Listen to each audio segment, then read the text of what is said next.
Merci Gilles, avec toute la mauvaise foi dont je peux faire parfois preuve. Je dirais donc que tu nous as expliqué dans un premier temps que ça n'était pas grave si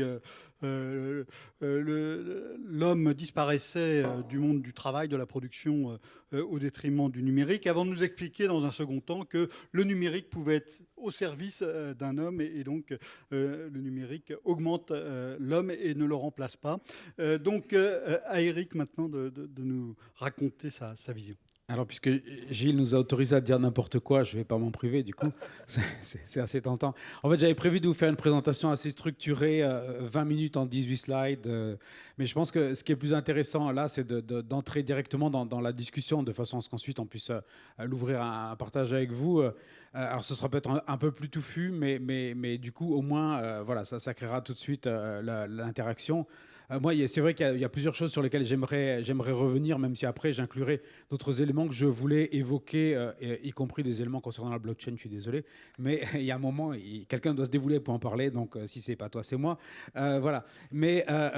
moi je suis assez d'accord sur le fait qu'il faut qu'on ait une approche, on va dire, qui renouveler un peu à nouveau frais, qui sortent d'un certain nombre de schémas, mais je ne suis pas sûr que l'approche par la productivité, paradoxalement, désolé d'être un peu cash dès le début, mais soit forcément une approche qui nous sorte vraiment des schémas économiques anciens, euh, euh, vaguement marxisants pour certains. Non, il faut être réaliste quand même, de dire, en gros, on a un gâteau qui est celui de la productivité, et la question, c'est comment on se le partage, et ma part est toujours plus petite que celle des autres, et c'est vraiment trop dégueulasse. Et je pense, non, mais quelque part, c'est un peu ça. Et moi, je pense que ce qui est important de penser, et là, je suis d'accord, c'est une réflexion, enfin, c'est de mener une réflexion sur la répartition de la valeur, mais pour moi, la valeur, c'est pas seulement la productivité. Il y a un autre domaine, enfin, il y a beaucoup d'autres composantes. Une composante essentielle, à mon sens, et qu'on sous-estime parfois de la part d'un certain nombre d'entreprises de technologie, c'est celle de la créativité et de l'innovation. Et je pense que si un certain nombre de gens, y compris des grosses entreprises, et je ne me fais pas leur défenseur parce que je ne suis pas actionnaire, mais sont assis sur des tas d'or, c'est pas de l'or qui s'est seulement gagné par un accroissement de la productivité, c'est aussi par une capacité à l'innovation. La question, c'est pourquoi est-ce que dans certains endroits, on a cette capacité à l'innovation et cette capacité à la financer, et dans d'autres endroits, on ne l'a pas. Et je pense que pour moi, ça va être ça l'une des questions qu'il va falloir se poser si on se regarde, nous, en tant qu'Européens, dans un marché où on voit, ou dans un monde effectivement globalisé, dans lequel on voit deux énormes icebergs s'approcher, l'un venant de la Silicon Valley, l'autre venant d'Asie, et qui sont de taille absolument colossale, et entre lesquels, nous, on est un peu comme une coquille de noix qui est quand même un peu ballottée et qui n'a pas forcément beaucoup d'impact. Moi, ce que je voudrais dire, c'est, je pense qu'effectivement, l'essentiel, et c'est ce pourquoi je me bats, je dirais, c'est de repolitiser la technologie, c'est-à-dire que reposer les questions technologiques en des questions qui sont, en des termes qui ne sont pas forcément des termes technologiques, mais qui vont aussi être des termes de l'ordre de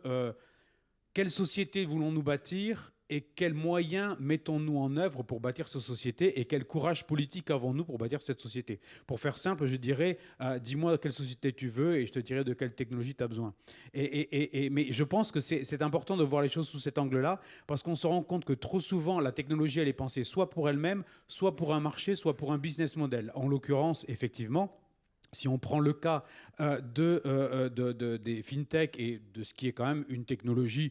relativement mature en ce moment et dont on parle beaucoup, à tort ou à raison, pour ce qu'est la blockchain, une approche va beaucoup consister à essayer de voir comment on va pouvoir utiliser la blockchain pour disrupter, pour prendre un mot à la mode, le marché ou le métier sur lequel vous êtes, et comment est-ce que vous allez essayer soit d'acquérir des financements supplémentaires, soit de proposer des choses différentes à vos clients.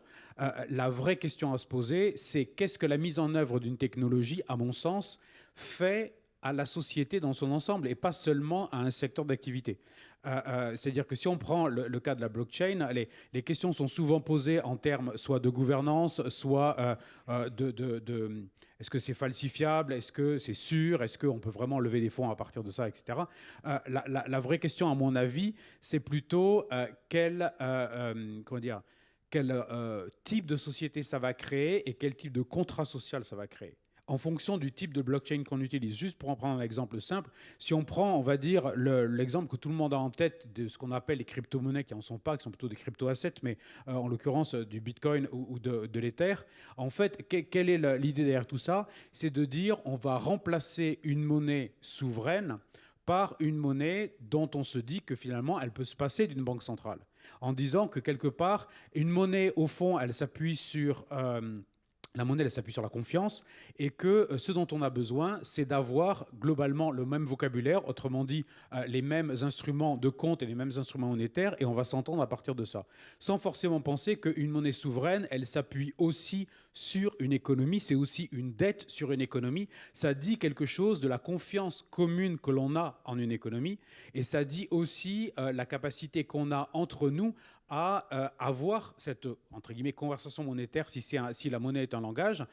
incluant à la fois un vocabulaire, mais incluant aussi une forme de grammaire qui est, en l'occurrence, la capacité des monnaies d'être interconnectées et d'être libératoires, en l'occurrence de l'impôt, ou nous permettre de payer des choses plus largement que dans un petit écosystème. Et puis, c'est aussi quelle capacité on a de rendre compte à un organe central ou de s'appuyer sur un organe central, en l'occurrence une banque. Voilà. Et la question qui se pose derrière la mise en œuvre d'une utilisation de la blockchain comme celle du Bitcoin, par exemple, c'est en voulant quelque part essayer de disrupter un modèle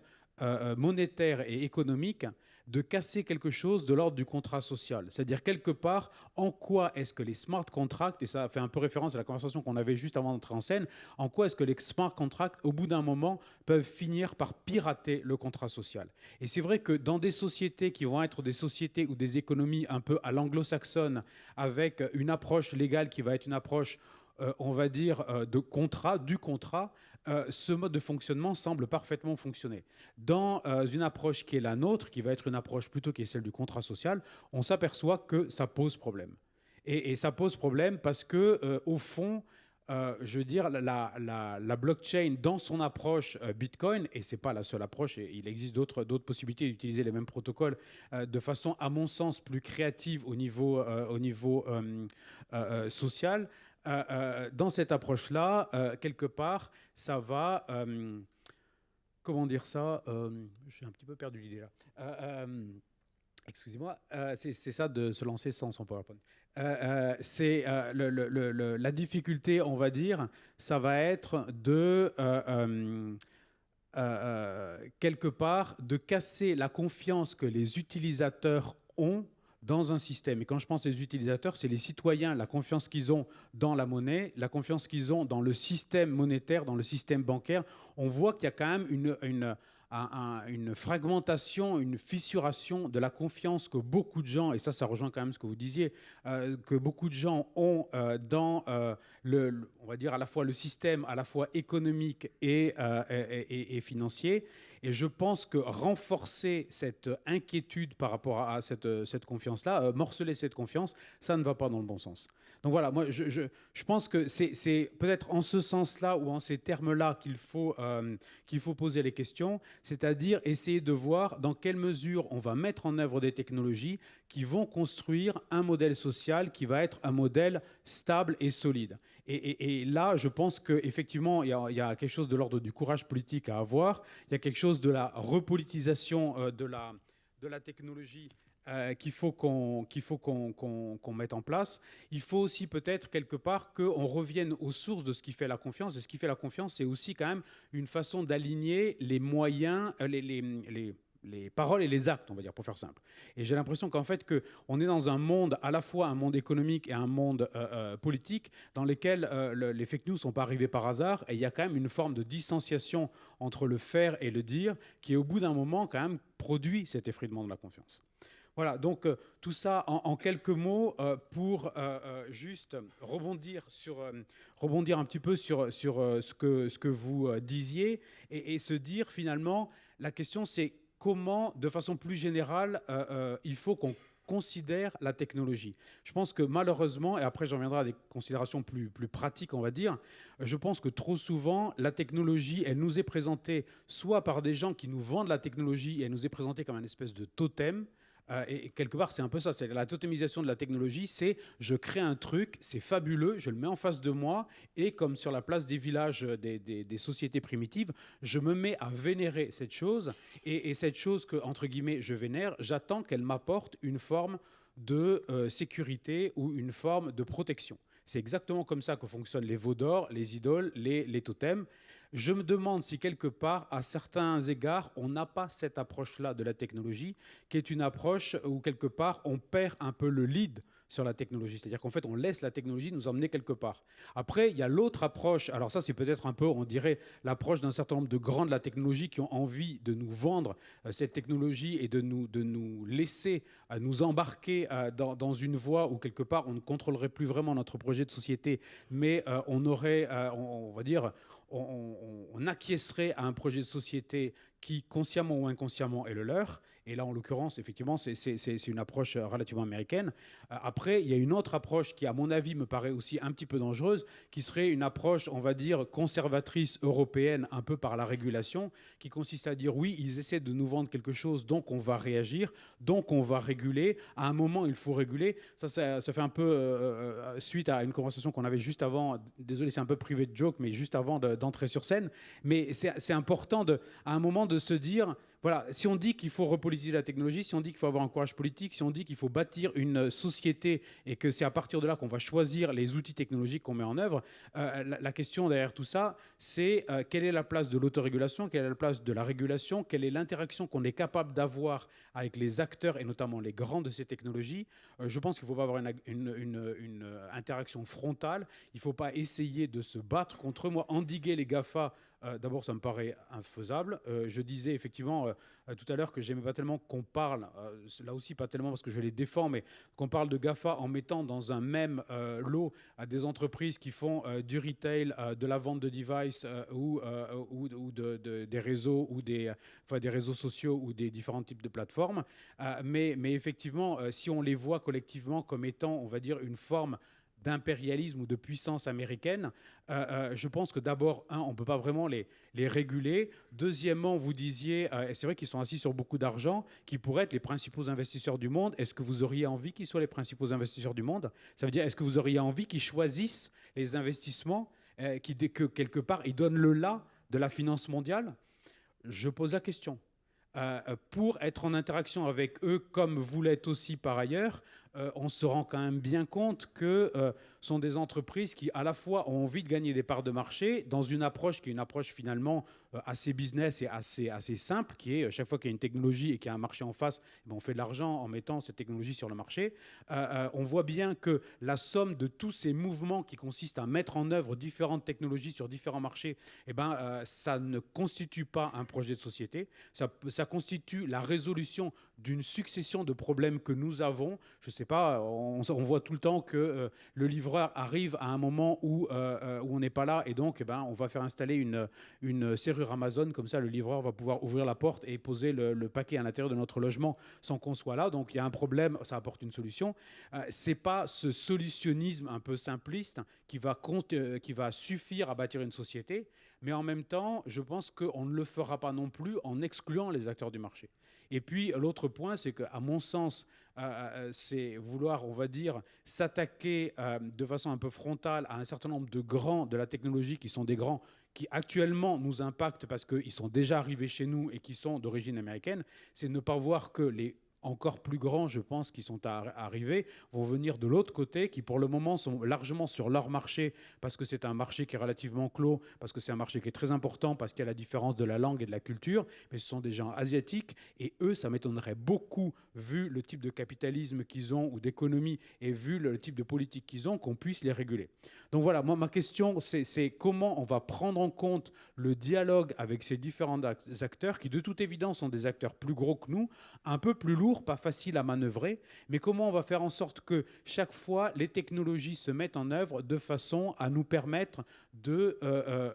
on va dire, renforcer le contrat social, de renforcer les liens au sein de la société, plutôt que de nous emmener vers notre tendance assez naturelle à des intermédiaires et quelque part, au bout d'un moment, à morceler la société. Parce que finalement, on a tous cette espèce de tension. Nous, on travaille avec des compagnies d'assurance en France et on voit bien qu'effectivement, les compagnies d'assurance, elles ont d'un côté les clients, et les clients, ils veulent des tarifs qui soient de plus en plus personnalisés, parce que ça permet de payer moins cher. Mais en même temps, les clients sont des citoyens, et ce que veulent les citoyens, c'est de la solidarité au sein de la société. Là, il y a déjà, juste pour prendre cet exemple, une espèce de tension entre d'un côté